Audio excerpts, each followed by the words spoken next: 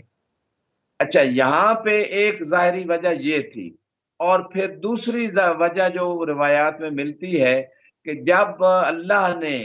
جناب یونس علیہ السلام اور تمام انبیاء پہ عالم میثاق میں اپنی ربوبیت الستو بربکم، قرآن میں آیت موجود ہے، اپنی ربوبیت کا اقرار لیا، روایات ہیں آخری نبی کی نبوت کا اقرار لیا تمام مخلوقات سے، اور 12 ائمہ کی امامت و ولایت اور خصوصاً مولا علی کی ولایت کا اقرار لیا۔ تو جناب بعض روایات میں جناب یونس علیہ السلام چونکہ معصوم ہے، نبی بھی معصوم ہے جیسے ائمہ معصوم ہے، تو جناب یونس علیہ السلام نے انکار نہیں کیا جناب علی علیہ السلام کی ولایت کا، لیکن تھوڑی دیر توقف کیا کہ وہ علی کون ہے کہ جن کی ولایت کے بغیر ہمیں نبوت نہیں مل سکتی۔ جیسے بعض علماء اہل سنت نے بھی ایسی روایت کو لکھا ہے کہ جب رسول خدا معراج پہ تشریف لے گئے، تمام انبیاء کو نماز پڑھائی، اور نماز پڑھانے سے پہلے یہ سوال کیا، جبریل کی وحی کے ذریعے سے یہ سوال کیا، الا ما بعثتم، کہ تمہیں مبعوث بر رسالت کس بات پہ رسالت ملی، کس بات پہ نبوت ملی؟ تو سب نے کہا علی الاقرار بے نبوتک و علی اقرار بے ولایت علی ابن ابی طالب، کہ ہمیں آپ کی نبوت کے اقرار اور علی کی ولایت کے اقرار پہ، یہ نبوت اللہ نے عطا کی ہے۔ تو جناب یونس نے بھی اقرار کیا تھا ولایت علی کا، لیکن انہوں نے تھوڑا توقف کیا کہ وہ کون علی ہے جن کی ولایت کے بغیر نبوت نہیں مل سکتی۔ تو وہ جو توقف تھا اسے خدا نے ترک اولا قرار دیا، اور اس کا امتحان دنیا میں یہ لیا کہ ان کو مچھلی کے پیٹ میں کچھ دن گزارنا پڑے۔ تو یہ بھی روایت ملتی ہے، اور یہ نعوذ باللہ کوئی عصمت نبی کے خلاف یہ بات نہیں جاتی، اور نہ کوئی اور ایسی بات ہے۔ یہاں جو روایت شیخ صدوق علیہ الرحمہ نے لکھی ہے کہ مچھلی کے پیٹ میں کیوں رہے، وہ بھی آپ کی خدمت میں عرض کر دیتا ہوں۔ ابو بصیر راوی ہیں بہت معتبر، امام صادق علیہ السلام سے عرض کیا لأی علت صرف اللہ العذاب عن قوم یونس، کہ قوم یونس علیہ السلام سے جو عذاب اللہ نے ہٹایا وہ کون سی وجہ تھی؟ وقد اذلہم ولم یفعل کذلک بغیرہم من الامم، حالانکہ عذاب کے اثار ان پہ آ چکے تھے، باقی امتوں سے خدا نے عذاب نہیں ہٹایا، یونس علیہ السلام کی قوم سے کیوں ہٹایا؟ یعنی کیا وجہ تھی؟ فقال لأنہ کان فی علم اللہ انہ سیصرفہ عنہم لتوبتہم، اللہ کے علم میں تھا کہ یہ توبہ کر لیں گے، اس لیے خدا کا ارادہ تھا کہ توبہ کے بعد ان سے عذاب ہٹا دیا جائے گا، آثار عذاب۔ وانما ترک اخبار یونس بذلک لانہ اراد ان یفرغہ لعبادتہ فی بطن الحوت، اور یونس علیہ السلام کو یہ خبر نہیں دی کہ عذاب ہٹا دینا ہے تاکہ اس سے فراغت ملے کہ بطن حوت علیہ السلام میں اللہ کی عبادت ہی میں مشغول رہیں اور کسی کام میں مشغول نہ رہیں۔ پہلے فَيَسْتَوْجِبُ بِذَلِكَ ثَوَابَهُ وَكَرَامَتَهُ، تاکہ جب وہ فارغ ہو کے عبادت میں مشغول رہیں گے تو زیادہ ثواب، زیادہ کرامت جو ہے وہ ملے گی۔ اور اسی مقام پہ یہ جو بات ہے وہ یہ ہے کہ اس بات کے اوپر ایک اور شاہد جناب موسیٰ کاظم علیہ السلام، 7ویں امام، جب ان کو قید خانے میں ڈالا گیا تو انہوں نے دعا مانگی، پروردگار الہی کنت ادعو کا، میں آپ سے دعا کرتا تھا، ان تفرغنی لعبادتک، اے پروردگار تو مجھے اپنے عبادت کے لیے فراغت، مکمل فراغت عطا کر کے مجھے اور کوئی کام نہ ہو، بس تیری عبادت ہو۔ فقد فعلت، تو نے ایسا کر دیا، ولک الشکر، اے پروردگار اس نعمت پہ میں تیرا شکریہ ادا کرتا ہوں کہ تو نے مجھے قید خانے میں فراغت عطا کی۔ اور جتنی عبادت امام موسیٰ کاظم علیہ السلام نے کہ صبح کی نماز کے بعد سجدے میں سر رکھتے تھے اور پھر زوال کے وقت ظہر کی نماز کے لیے سجدے سے سر اٹھاتے تھے، اتنے لمبے سجدے، اتنی لمبی عبادت کی امام موسیٰ۔ تو یہ وہ ہستیاں ہیں جو مصیبت کو نعمت سمجھتی ہیں، یہ اولیاء اللہ کا وتیرہ رہا ہے کہ مصیبت کو نعمت سمجھتی ہیں اور خدا کے مزید قرب کا ذریعہ سمجھتی ہیں۔ جی موسوی صاحب۔ سبحان اللہ، سبحان اللہ، سبحان اللہ۔ تھوڑی سی کچھ چیزیں اور جو فلسفہ دین کے اندر ہے، کچھ علت و غایت چیزوں کی بیان ہو جائے۔ مثلا مومن سے کافر اور کافر سے مومن پیدا ہوتے ہیں بعض جگہ، یہ دیکھا گیا، اس کی وجہ کیا ہے؟ جی قرآن میں بھی اللہ نے کیونکہ ذکر عموماً کیا ہے۔ کفار کی یہاں، برے آدمی کی یہاں کوئی مومن پیدا ہو جائے تو اس پہ تو وہ نہیں ہے، مگر اگر کوئی مومن کیا کافر پیدا ہو جاتا ہے تو لوگ ماں باپ کی طرف بری نگاہوں سے دیکھتے ہیں۔ کیا تربیت کی ہے صاحب، پتہ نہیں کیسا پیسہ کمایا تھا، یہ کیسی اولاد پیدا ہو گئی، تو اس کے فلسفے پہ ذرا بات ہو جائے۔ جی اس حوالے سے میں اتنا کو قرآن بھی ذکر کر رہا ہے کہ خدا حی جیسے مردے کو نکالتا ہے اور مردے سے زندہ کو نکالتا ہے، یہ تو ظاہر قرآن ہے۔ باطن میں یہ ہے کہ اس آیت کا مطلب یہ ہے کہ خدا مومن سے کافر کو، منافق کو پیدا کر دیتا ہے، اور وہ منافق کو کافر سے مومن کو پیدا کر دیتا ہے۔ تو یہ بات یعنی اصل میں وہ عالم ذر میں آدم علیہ السلام کی ذریت کو جب ذروں کی شکل میں نکالا گیا، تو خدا نے تمام جو ہے وہ اولاد آدم سے ایک امتحان لیا تھا۔ تھوڑی دیر پہلے بھی میں نے آیت آپ کی خدمت پیش کی، الست بربکم،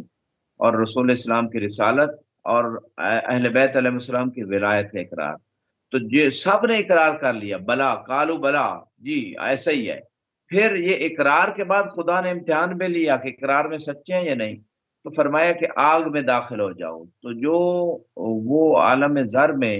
جو روحیں آگ میں داخل ہو گئیں، وہ آگ ان کے لیے گلزار بن گئی اور وہ مومن تھے۔ اور جن لوگوں نے اس عالم ذر میں اس اقرار کے بعد آگ میں داخل نہیں ہوئے، خدا کی اطاعت نہیں کی، وہ کوئی منافق رہ گیا، کوئی کافر ہو گیا، کوئی مشرک ہو گیا۔ تو یہ تو اس دور کی حقیقت ہے۔ اور یہ بھی ریزن ہے کہ بعض اوقات مومن سے منافق یا کافر پیدا ہوتا ہے، یا کافر سے مومن پیدا ہو جاتا ہے۔ وہ اس عالم ذر کی حقیقت یہاں آ کے عملی طور پہ اپنے اعمال کو وہ پیش کر رہے ہیں، تاکہ روز قیامت یہ نہ کہہ سکیں کہ ہم تو جناب ہمیں کوئی اختیار ہی نہیں تھا۔ تو اب یہاں پہ ایک بات تو یہ ہے۔ دوسری، جیسے جناب نوح علیہ السلام کا بیٹا جو تھا،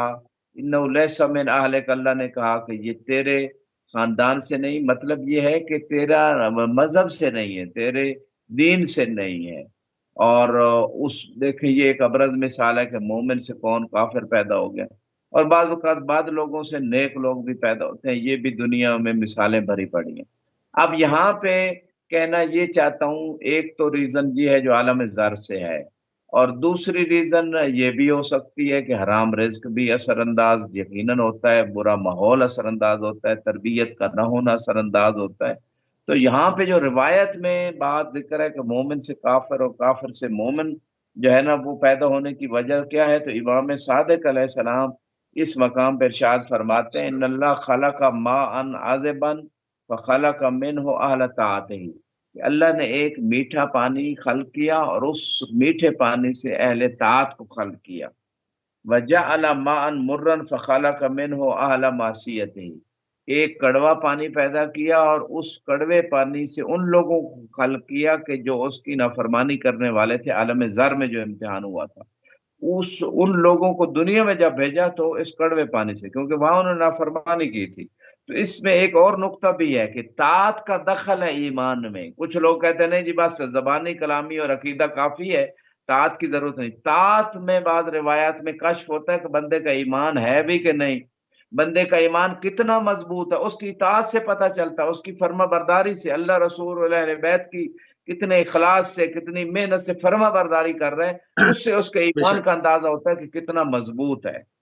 ثم امرہما فاختلطا، پھر اللہ نے اس میٹھے پانی اور اس کڑوے پانی کو حکم دیا، وہ دونوں آپس میں مکس ہو گئے۔ فلولا ذالک ما ولد المؤمن الا مومنا، اگر یہ کڑوا اور میٹھا پانی مکس نہ ہوتے تو پھر مومن سے فقط مومن ہی پیدا ہوتے، ولل کافر الا کافر، اور کافر سے کافر ہی پیدا ہوتے۔ تو جو کافر سے مومن پیدا ہوتا اور مومن سے کافر، اس کی وجہ یہ ہے کہ وہ دو پانی ملے، اور یہ دو پانی بھی اس لیے جو عالم ذر میں ان لوگوں نے طاعت جنہوں نے نہیں کی، زبانی اقرار کیا اور عملی طور پہ وہ قابل قبول کرنے کے لیے اس عقیدے کو، اس چیز کو قبول نہیں تھے، تو ایسے لوگ جو ہیں وہ دنیا میں اس طریقے سے مومنوں کی صلب ہوتی۔ اس لیے مولا امیر المومنین اور جو ہے السلام مالک اشتر کے درمیان جب بات ہوئی کہ مالک اشتر نے کہا میں نے بھی اتنے مارے جتنے آپ نے، تو امام نے فرمایا کہ میری تلوار دیکھتی ہے کہ اس کی نسل میں بھی کوئی اگر مومن آنے والا ہو۔ اور امام زمانہ علیہ السلام جو ہے ان کے ظہور میں علیکم۔ تاخیر کے ایک سبب یہی ہے کہ امام اس انتظار میں ہے کہ جتنے مومنوں نے صلبوں سے آنا ہے وہ آ جائیں، اس کے بعد ظہور امام علیہ السلام ہوگا۔ جی مصری صاحب۔ سبحان اللہ، بہت خوبصورت۔ تقریباً ہمارے پاس 3 منٹ باقی ہے اور اس میں ایک آخری سوال اور آپ کی خدمت میں پیش کریں کہ بغیر سبب کے خوشی اور غم انسان محسوس کرتے ہیں، اس کی وجوہات کیا ہے؟ کبھی انسان کو اندازہ نہیں ہوتا وہ کیوں خوش ہو رہا ہے، مطلب بعض دفعہ کیوں مایوسی کی طرف جا رہا ہے بغیر کسی ریزن کے۔ تو اس کی کوئی روحانی سبب بھی ہے یا انسان کے اذہان کے اندر جو مختلف ڈیٹا ہے وہ اس کو ریڈ نہیں کر پا رہا ہوں، مگر وہ کہیں سے اسٹریس جو ہے اس کو ہٹ کر رہی ہو، کوئی سائنٹیفک اس کا کوئی میڈیکلی ریزن ہے یا اس کے علاوہ کوئی روحانی ریزن بھی ہے؟ جی، اس حوالے سے باقاعدہ روایات ہیں، مختلف اسباب ہیں، اور روایت میں ہے کہ امام علیہ السلام فرماتے ہیں، یعنی سائل نے سوال کیا امام سے، انی ربما حزن تو فلا عارف فی اہل ولا مال ولا ولد، کہ میرے مال اہل اولاد میں کوئی پریشانی نہیں ہوتی لیکن پھر بھی میں غم زدہ ہوتا ہوں، وربما فرے تو فلا عارف فی اہل ولا مال ولا ولد، کہ کبھی میں خوش ہوتا ہوں اور کوئی خوشی کا ایسا سبب نہیں نظر آتا، نہ مال میں، نہ اولاد میں، نہ خاندان والوں میں۔ فقال انه ليس من احد الا ومعه ملک و شیطان، ليس معه الا معه ملک و شیطان، ہر بندے کے ساتھ، یعنی جو غیر معصوم ہے اس کی بات ہو رہی، اس کے ساتھ ایک فرشتہ ہوتا ہے اور ساتھ ایک شیطان ہوتا ہے۔ فاذا كان فرحه كان من دنو الملک منه، جب کوئی بندہ خوش ہوتا ہے تو فرشتہ اس بندے کے قریب ہوتا ہے۔ فَإِذَا كَانَ حُزْنُهُ كَانَ مِن دُنُوِ الشَّيْطَانِ مِنْهُ، جب بندہ کوئی حزین ہو جاتا ہے، یعنی ایک بعض اسباب میں سے ہے، تو شیطان اس کے اس وقت قریب ہوتا ہے۔ وَذَلِكَ قَوْلُ اللَّهِ تبارک و تعالیٰ، اور یہ بات اللہ کے قرآن کلام پاک میں موجود ہے، الشیطان یعدکم الفقر، شیطان تمہیں غربت، افلاس، اس چیز سے ڈراتا ہے۔ وَيَأْمُرُكُم بِالْفَحْشَاءِ، شیطان تمہیں برے کاموں کا حکم دیتا ہے۔ واللہ یعدکم مغفرۃ منہ وفضلا، اللہ تعالیٰ جو ہے تمہیں اپنے فضل اور مغفرت کا وعدہ دیتا ہے۔ واللہ واسع علیم، اور اللہ وسعت والا اور بہت زیادہ علم والا ہے۔ تو اس روایت میں بھی ہے، اور دوسری روایت میں امام علیہ السلام فرماتے ہیں، جو التفداک یبن رسول اللہ انی لاغتم باحزن من غیر ان عارف لذلک سبب، کہ یبن رسول اللہ کبھی میں غم زدہ ہوتا ہوں اور مجھے پتہ نہیں ہوتا کہ وجہ کیا ہے۔ امام علیہ السلام فرماتے ہیں، ان ذالک الحزن والفر یصل الیکم منا، وہ غم اور وہ خوشی، ایک سبب وہ ہے غم اور خوشی کا جو پچھلے روایت میں، یہ دوسرا سبب ہے۔ امام فرماتے ہیں غم اور خوشی ہم سے آپ لوگوں تک پہنچتی ہے، لأن اذا دخل علینا حزن و سرور کان ذالک داخلا علیکم، جب ہم اہل بیت غم زدہ ہوں تو آپ بھی غم زدہ ہو جاتے ہو، جب ہم خوش ہوں تو آپ بھی خوش ہو جاتے ہو۔ لأن وإياكم من نور اللہ عز وجل، کیونکہ آپ اور ہم ایک ہی نور سے ہیں، یعنی اللہ کے نور سے، کیونکہ بعض روایات میں شیعتنا خلقوا من فاضل طینتنا، کہ ہمارے شیعہ ہماری فاضل فضیلت طینت والی سے، طینت سے خلق ہوئے ہیں، فضیلت والی، صحیح۔ نہ کہ بچی ہوئی مٹی، کچھ لوگ ترجمہ کرتے ہیں بچی ہوئی مٹی سے پیدا ہوئے ہیں، فضیلت والی حقیقت طینت سے پیدا ہوئے ہیں۔ فجعلنا وطینتنا وطینتکم واحدہ، اللہ نے ہماری اور آپ لوگوں کی طینت ایک بنائی۔ ولو ترکت طینتکم کما اخذت لکنہ وانتم سوا ولکن موزجت طینتکم بطینت اعدائکم، اگر تمہاری اور ہماری طینت ایک ہی رہتی تو پھر تو ہمارا اور تمہارا ایک ہی وہ منزلت ہوتی، لیکن تمہاری طینت میں تمہارے دشمنوں کی طینت ملا دی گئی ہے، ہمارے چاہنے والوں کی طینت میں دشمنوں کی طینت ملا دی گئی۔ فلو ٹھیک، اللہ ذالک ما اذنبتم ذنبا ابدا، اگر تمہاری طینت میں آئے چاہنے والوں دشمنوں کی طینت نہ ملتی تو پھر کبھی آپ گناہ نہ کرتے۔ قال قلت جعلت فداک افتعود طینتنا و نورنا کما بدا، راوی کہتا ہے مولا ہماری طینت جو ہے جس طرح شروع میں اللہ نے آپ لوگوں کے نور سے ہمیں خلق کیا، تو کیا واپس ہم اسی مرتبے پہ کسی دن لوٹ سکتے ہیں یا نہیں؟ قال اے واللہ یا عبداللہ، اے اللہ کے بندے یہ ہو جائے گا، آپ کی طینت اور 30 سیکنڈ مقام ہے۔ لوٹے گا۔ جی، تو یہ ساری بات امام نے کی، اور آخر میں امام نے ایک تشبیہ دی اس مقام پہ اور فرمایا یوم القیامہ ہم بھی شفاعت کریں گے، آپ بھی شفاعت کریں گے، ہمارے چاہنے والے آپ کی شفاعت بھی قبول ہوگی، اور فیدخل احباء الجنہ و اعداء النار، اور آپ لوگوں کی شفاعت سے اللہ تعالیٰ جو ہے نا دوستوں کو، جو آپ کے دوست ہوں گے ان کو جنت بھیجے گا اور آپ کے دشمنوں کو جہنم بھیجے گا. جی مفتی صاحب صحیح. سلامت رہے. جزاک اللہ قبلہ، جزاک اللہ. انتہائی مشکور ہیں اور انتہائی ممنون ہیں کہ ایک مرتبہ آپ نے پھر اپنا قیمتی ٹائم اہل بیت ٹی وی کو دیا. ناظرین، فلسفہ دین کے اوپر جو وہ سوال عموماً جو ہمارے نوجوانوں کے اذہان میں پیدا ہوتے ہیں، پوری کوشش کی اپنے وقت میں رہتے ہوئے سے زیادہ ان سوالوں کے جوابات آپ کی خدمت عالیہ میں پیش کی جائیں. انشاءاللہ اگلے جمعے کو جو ہے وہ اصحاب پیغمبر کی باری ہے اور انشاءاللہ اس کے اوپر ایک نئے ٹاپک کے ساتھ ایک نئے صحابی کا ذکر ہوگا انشاءاللہ. جب تک آپ سے اجازت چاہتے ہیں ہماری